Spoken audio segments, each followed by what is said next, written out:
রাম ও নারায়ণ রাম জন্মসিদ্ধ ঠাকুর শ্রী শ্রী বালক ব্রহ্মচারী মহারাজের চরণে প্রণাম জানিয়ে তার তত্ত্ব অবলম্বনে বেদ সূত্র সার পুস্তক থেকে আমি পাঠ করছি। ধর্ম সম্বন্ধে ঠাকুর বলেছে, প্রত্যেকের ধর্মে কোনো সাম্প্রদায়িকতা বা জাতিভেদ নেই, নেই কোনো আশ্রম বা সন্ন্যাস।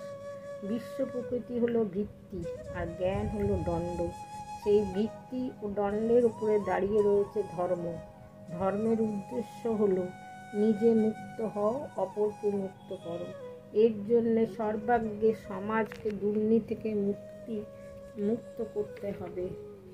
আজকের যে দলাদলি, সাম্প্রদায়িকতা, দাঙ্গা হাঙ্গামা ও বাদ বিবাদ, তার মূলে হলো ধর্মের বিকৃত ব্যাখ্যা। প্রকৃতির সাথে যোগাযোগ রেখে প্রকৃতির নিয়ম অনুযায়ী কাজ করে কি অর্থনীতি, কি সমাজনীতি, কি ধর্মনীতি, সব দিক হতে সবাইকে সচেতন করে তোলাই হলো আধ্যাত্মিকতা বা ধর্মের প্রথম কথা।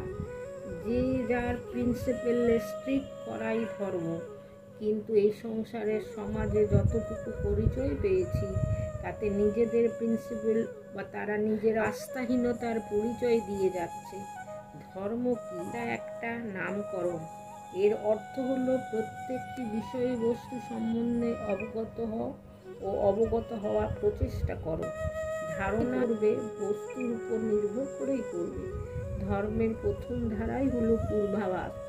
আভাস আগে থাকবে, তারপর প্রকাশ সাপেক্ষ। ক্ষমতা অর্জন করার থেকে ক্ষমতা ব্যবহার করাই কঠিন। মঙ্গলকে ভিত্তি করে শক্তি বা ক্ষমতাকে প্রতিষ্ঠিত করতে হবে। তবে যে শক্তি হবে কল্যাণকারী, মঙ্গলময়, তাই শক্তির পদতলে শিব।